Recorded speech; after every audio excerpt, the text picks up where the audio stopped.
India ഈ വിഷയത്തിൽ അധിക്ഷേപിച്ചിരിക്കുന്നു America. India very good actor എന്ന് US treasury secretary Scott Bessent പറയുന്നത് അതുപോലെ ഇന്ത്യ അനുസരിക്കുന്നുണ്ട്. റഷ്യയിൽ നിന്ന് എണ്ണ വാങ്ങരുത് എന്ന് പറഞ്ഞ് അനുസരിച്ചു. ഇപ്പോൾ വാങ്ങാൻ അനുമതി നൽകി, അതും അനുസരിച്ചു.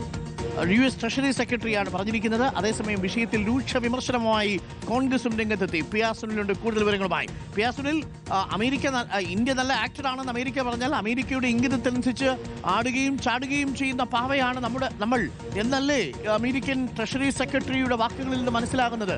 അതൊരു തരത്തിൽ അധിക്ഷേപമല്ലേ? ഈ അധിക്ഷേപം കേട്ടിട്ട് ഇതുവരെയും ഒരു പ്രതികരണവും വിദേശകാര്യ മന്ത്രാലയത്തിൽ നിന്നുണ്ടായിട്ടില്ലേ? പ്രതിപക്ഷം ഈ വിഷയത്തിൽ ശക്തമായി സർക്കാരിനെതിരെ രംഗത്ത് വരികയാണോ പി ആർ സുനിൽ? അരുൺ, രസകരമായ സാഹചര്യങ്ങൾ തന്നെയാണ് ഉണ്ടാകുന്നത് എന്ന കാര്യത്തിൽ യാതൊരു സംശയവുമില്ല. ഇന്നലെയാണ് അമേരിക്കൻ ട്രഷറി സെക്രട്ടറിയുടേതായുള്ള ഒരു പ്രസ്താവന വന്നത്. 30 ദിവസത്തേക്ക് ഇന്ത്യക്ക് റഷ്യയിൽ നിന്ന് എണ്ണ വാങ്ങാൻ ഞങ്ങൾ ഇടക്കാല അനുമതി നൽകിയിരിക്കുന്നു. 30 ദിവസത്തേക്ക് എണ്ണ വാങ്ങാം എന്ന് US ട്രഷറി സെക്രട്ടറി പറയുന്നത്. ഏതായാലും ഇന്നിപ്പോൾ അതേ ട്രഷറി സെക്രട്ടറി സ്കോട്ട് ബെസന്റിന്റെ പ്രസ്താവന വരികയാണ്. ഒരു ടെലിവിഷൻ അഭിമുഖത്തിൽ നൽകിയ പ്രസ്താവനയിൽ അദ്ദേഹം പറയുന്നത് ഇന്ത്യ വെരി ഗുഡ് ആക്ടർ എന്നാണ്. ഏറ്റവും നന്നായി കാര്യങ്ങൾ പറയുന്നതിനനുസരിച്ച് ചെയ്യുന്ന ഒരു രാജ്യമാണ് ഇന്ത്യ എന്ന് അമേരിക്ക വിശേഷിപ്പിക്കുകയാണ്. അതായത് റഷ്യയിൽ നിന്ന് എണ്ണ വാങ്ങരുത് എന്ന് ആവശ്യപ്പെട്ടു. ഉടൻ തന്നെ ഇന്ത്യ റഷ്യയിൽ നിന്ന് എണ്ണ വാങ്ങുന്നത് നിർത്തി. ഇനിയിപ്പോൾ 30 ദിവസത്തേക്ക് ഇന്ത്യക്ക് റഷ്യയിൽ നിന്ന് എണ്ണ വാങ്ങാൻ അനുമതി നൽകി. അതിപ്പോൾ അതേപോലെ ഇന്ത്യ അനുസരിക്കുന്നു. അങ്ങനെ പറയുന്നതെല്ലാം കേൾക്കുന്ന ഒരു നല്ല രാജ്യമാണ് ഇന്ത്യ എന്ന് അമേരിക്ക വിശേഷിപ്പിക്കുകയാണ്. അതിനുപയോഗിച്ച വാക്കുകളാണ് ഇന്ത്യ വെരി ഗുഡ് ആക്ടർ എന്നത്. ഏതായാലും ഇതിപ്പോൾ പ്രതിപക്ഷം ഏറ്റെടുത്തിട്ടുണ്ട്. ശക്തമായ പ്രതികരണവുമായി കോൺഗ്രസ് രംഗത്ത് വന്നിട്ടുണ്ട്. ഏതെങ്കിലും ഒരാളുടെ രാജ്യത്തിന്റെ തിരക്കഥയ്ക്കനുസരിച്ച് അഭിനയിക്കുന്ന രാജ്യമായി ഇന്ത്യ മാറരുത്. ഇക്കാര്യത്തിൽ ശക്തമായ പ്രതികരണം ഇന്ത്യ നടത്തണം. റഷ്യൻ എണ്ണ വാങ്ങുന്നതുമായി ബന്ധപ്പെട്ട് അമേരിക്ക ഇപ്പോൾ നടത്തിയിട്ടുള്ള പ്രസ്താവനയ്ക്കെതിരെ ശക്തമായി പ്രതികരിക്കണം എന്ന് കോൺഗ്രസ് ആവശ്യപ്പെട്ടിട്ടുണ്ട്. 56 ഇഞ്ച് നെഞ്ചളവ് എന്ന് സ്വയം അവകാശപ്പെടുന്ന നേതാവ് ഒരു സ്വയം കീഴടങ്ങൽ പ്രഖ്യാപിച്ചിരിക്കുന്നു എന്നാണ് കോൺഗ്രസ് നേതാവ് ജയറാം രമേശ് പ്രതികരിച്ചിരിക്കുന്നത്.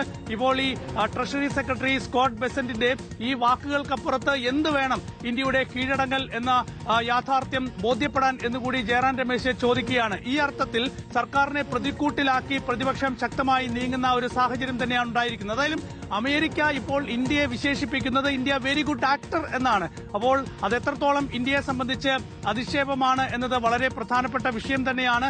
മറ്റന്നാൾ പാർലമെന്റിന്റെ ബജറ്റ് സമ്മേളനത്തിന്റെ 2ാം ഘട്ടം ആരംഭിക്കുകയാണ്. ഇതടക്കമുള്ള വിഷയങ്ങളിൽ ശക്തമായ പ്രതിഷേധം പ്രതിപക്ഷത്തിന്റെ ഭാഗത്തുനിന്ന് ഉണ്ടാകും എന്ന കാര്യം ഉറപ്പാണ്. അതിനെ എങ്ങനെ സർക്കാർ നേരിടും, ഈ വിഷയത്തിൽ സർക്കാർ എങ്ങനെ പ്രതികരിക്കും എന്നറിയാൻ കാത്തിരിക്കാം. Arun.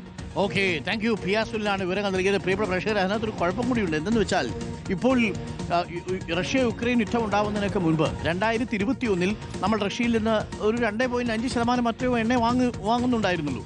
Russia Ukraine യുദ്ധമുണ്ടായപ്പോൾ Russia European യൂണിയനിലേക്ക് എണ്ണ കൊടുത്തിരുന്നത് അവിടെ അടഞ്ഞപ്പോൾ അതവർക്ക് വിൽക്കാൻ നിർബന്ധിതരായി. അപ്പോൾ നമുക്ക് അവർ ഡിസ്കൗണ്ട് റേറ്റ് തന്നു. ഒരു ബാരലിന് $13 കുറച്ചാണ് ശരാശരി ഇന്ത്യക്ക് റഷ്യ എണ്ണ വിറ്റുകൊണ്ടിരുന്നത്. നമ്മുടെ കമ്പനികളൊക്കെ ആവോളം അത് വാങ്ങി.